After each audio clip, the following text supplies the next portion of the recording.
Hello everybody. Next up, having paused to have our inoculations, we will pay a visit to London's dumping ground of Croydon, where we'll visit the death trap that is Selhurst Park to play Crystal Palace. Kick-off is at 3 p.m, and if your usual train towards Norwood Junction takes you through Streatham Hill, West Norwood, Gypsy Hill and Crystal Palace, think again. This season's first lot of engineering works will get in the way. So, Palace then. A good run towards the end of last season has some of their amusingly naff ultras banging on about European qualification at the end of this season.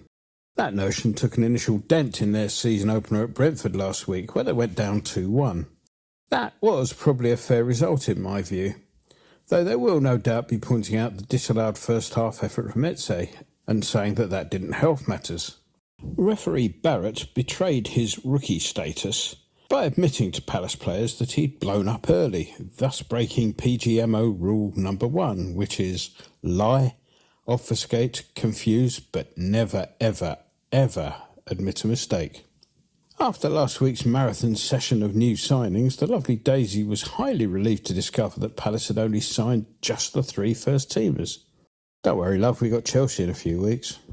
The Glaziers' first signing arrived in the form of central defender Chadi Riyad. The 21-year-old arrived from Barcelona's B-team setup on a deal worth a reported £14 million. The Moroccan international was on the bench for last weekend's trip to the bus stop in Hounslow, but he may be anticipating a lot more game time, given that Anderson seems to be Fulham bound and Gay still looks likely to leave before the window shuts. Kit sales from the club shop will have received a boost with the arrival of Japanese midfielder Daichi Kamada on a free transfer from Lazio.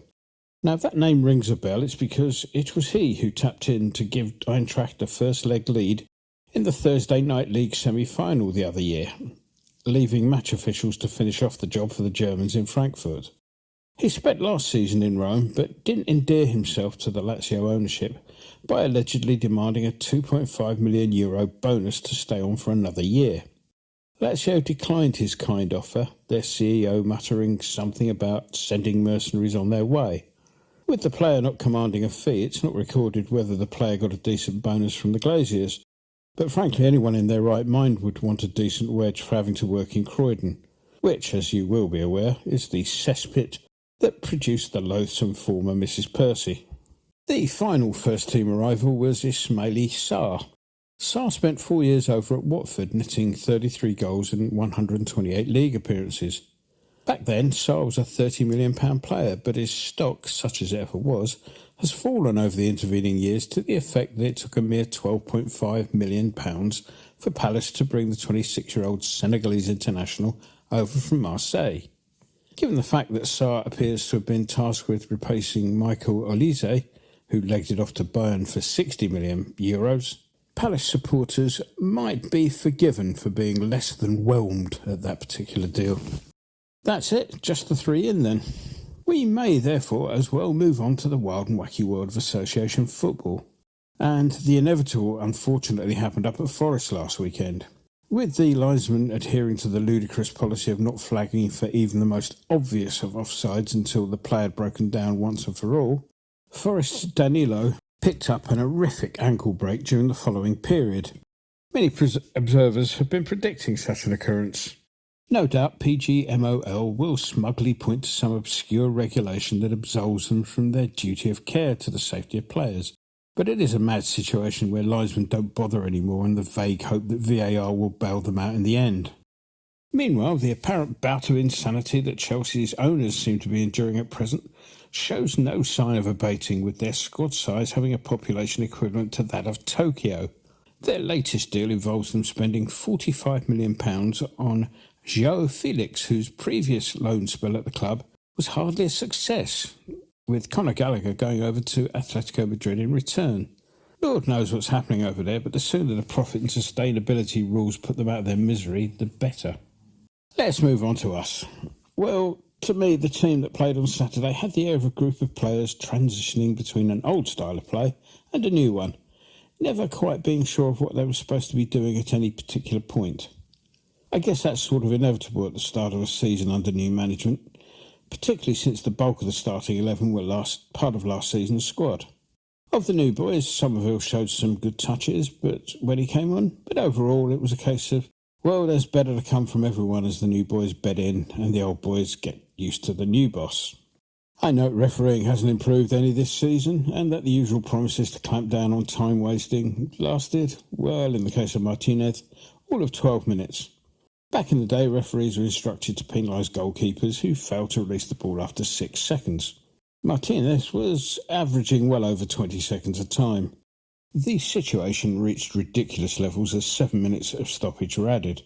Of that time, the ball was in Martinez's hands for a good 2 minutes, and it took a further 2 minutes at least to restart play once the ball had got behind the goal. The ref made great show of noting that the time wasting, doing that theatrical pointing at their watch thing that they're so fond of, all of which would have been slightly more impressive had he actually added any further time on. Meanwhile, if someone could tell Martinez he can release the ball now and come in, I'm sure the obnoxious nerd could be very grateful. As for Villa's fans trying to sing songs of the so-called Champions League, well, I'm sure Real Madrid are really bricking at the prospect of having to face a team who performed so well in the Thursday night conference. This weekend we have pretty much a full squad to pick from, bar Alvarez, whose hamstring injury sustained in the Copa America will likely keep him out of contention until after the September international break. Well, until the season settles down and everyone beds in and we discover which blend of players provides us with the optimum starting 11, predictions are going to be a bit hit and miss, or more accurately, more hit and miss than usual. As I say, there were little spells last week where we looked promising, and things will undoubtedly improve as the team gels. It's just a matter of how quickly that process happens. Now, before I say about the bets, some of you may have noticed that last week's wager placed on the Winston Turf Accountancy app was placed in the amount of £2, rather than the more traditional £2.50, which has been the case in the past. Why so parsimonious, Percy, I hear you say? Well, it's quite simple, really. You see, with Daisy and I tying the knot next summer, the dear old thing has decided that she needs some sort of wedding dress. Now, these things don't buy themselves, so I figured if I stuck away 50p a week, that should do the trick down at the local market. Yes, I know, I spoiled that girl. Anyway, for this week, my reduced wager of £2, which was the amount I was going to spend on a working watch for last week's referee, will instead be wagered on a score draw as a result. Let's call it 2-2, shall we? Enjoy the game.